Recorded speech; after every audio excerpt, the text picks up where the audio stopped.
ඉතින් අපි අද හදන්න යන්නේ කොස් වලින් වෙනස්ම විදිහේ කෑමක්. අපි ඉස්සෙල්ලා මේක සුද්ධ කරගෙන ඉඳිමු.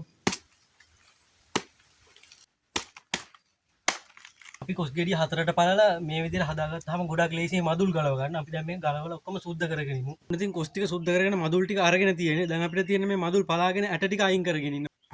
ඔන්න අපි සුද්ධ කරගත්තු මදුල් ටික දැන් කෑලි වලට කපාගෙන ඉමු. ඉතින් අපි කොස් මදුල් කපාගද්දි දිග අතට තමයි කපා ගන්න ඕන. අනිත් අතට කපා ගත්තොත් කෑලි පොඩි වෙනවා අපි තෙලේ බැද ගන්නකොට. අපි දැන් කෑලි වලට කපාගත්තු කොස් ටික කහ කලවම් කරලා විනාඩි 10ක් අවුවේ තියාගෙන ඉමු.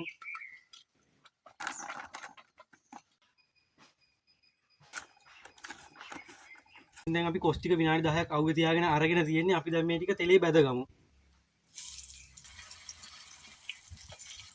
කොස් ටික රන්වන් පාට වෙනකම් බැදගෙන තියෙන්නේ. දැන් අපිට මේකට තියෙන්නේ ලුණු එකතු කරගන්න. මුලින්ම ඩිස් කුඩු එකතු කරගන්නවා. කලවම් කරගන්න තමයි තියෙන්නේ. කොස් වලින් හදාගත්ත රසම රස බයිට් එකක්. ඉතින් අපි මේක try කරලා බලමු.